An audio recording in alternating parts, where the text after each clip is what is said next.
नमस्कार। हम लोग पिछले वीडियो में हिंदी व्याकरण की कड़ी में संधि शुरू किए और संधि के जो है 3 प्रकार जान चुके हैं। क्या क्या है? स्वर संधि, व्यंजन संधि और तीसरा आपका है विसर्ग संधि। स्वर संधि किसे कहते हैं समझिए। स्वर संधि यहीं से आज हम शुरू करेंगे।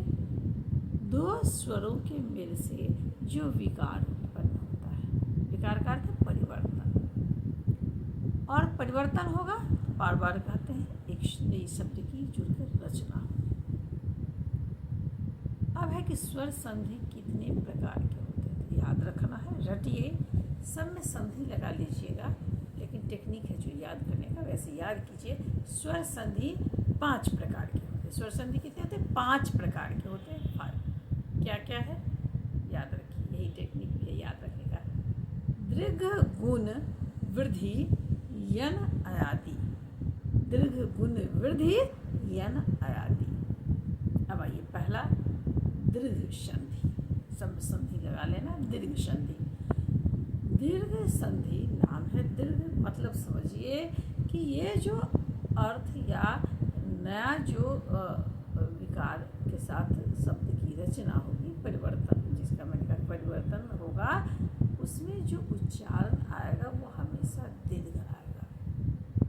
मतलब मैंने पहले ही कहा संधि समझौता और मेल है, और इसमें पहले शब्द का अंतिम वर्ण दूसरे शब्द के शुरू वाले वर्ण से जुड़ता है और तब वह विकार उत्पन्न करता है। स्वर संधि में 2 स्वर जुड़ते हैं, लेकिन इसमें हम नियम का क्या बात कर रहे हैं कि दीर्घ उच्चारण होगा, चाहे वह 2 अ का, ई का, उ का ही क्यों नहीं मेल हो। जैसे अ प्लस अ करिएगा तो आ, अ प्लस आ करिएगा तो भी आ। हर्षई को हर्षई से आप जोड़िए तो भी उच्चारण दीर्घई, और हर्षई को दीर्घई के साथ हम लेंगे तो भी उच्चारण दीर्घई। वैसे ही हर्षऊ का हर्षऊ से उच्चारण हर्षऊ दुर्गऊ, और हर्षऊ का जब फिर दुर्गऊ के साथ जोड़ेंगे तो उच्चारण दुर्गऊ। पहले ही कहे कि सब दीर्घ मात्रा ही होगा। आ दीर्घई, इसमें हर्ष ई रहेगा 2, तब भी जो मेल होगा उसके बाद यह बन जाएगा दीर्घाकार वर्ण या दीर्घ वर्ण। इतना आप समझ गए होंगे। तो चलिए अब इसका कुछ उदाहरण देख लेते हैं। जैसे हमने कहा अ प्लस अ आ, इसका पहले हम लोग थोड़ा सा उदाहरण देख लेते हैं, तब फिर अगला अगर वीडियो बड़ा होगा तो फिर बाद में बताएंगे। आज उदाहरण देखकर छोड़ देंगे। जैसे देव प्लस अर्चन, प्लस जो बोलते हैं ना, मतलब धन जोड़ना, तो देव जो पहला शब्द है उसको जब अर्चन के साथ जोड़ रहे हैं, तो देखिए देव अ का मात्रा है, अर्चन में अ है, 2 अ मिलकर हो जाएगा देवार्चन, मैंने वाह। आपने देखा अ मिलकर वहाँ जो विकार उत्पन्न किया वह आ का हो गया। वैसे ही नव प्लस आगत नवागत, अ प्लस आ। अतीव प्लस ईव, अतीव मतलब इसमें हर्षई हर्षई।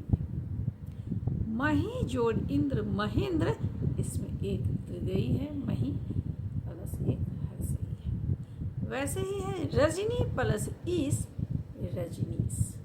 ये रजनी प्लस इस में अब देखिए 2 दीर्घी है, और दोनों दीर्घी मिलकर उच्चारण क्या दे रहा है?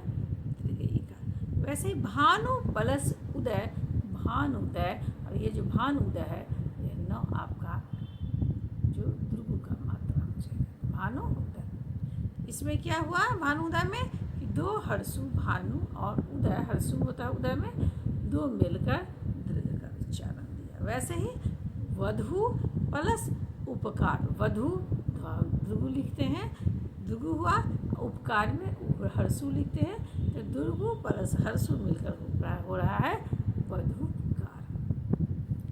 वैसे ही सरयू प्लस उर्मी, सरयू में हर्ष दुर्ग की मात्रा दुर्गु है, और उर्मी दुर्गु की मात्रा उर्मी लिखते हैं, और बन जाता है सरयुर्मी, और ये फिर दीर्घ की ही मात्रा होता है। इसके साथ ही दीर्घ संधि आज समाप्त होता है।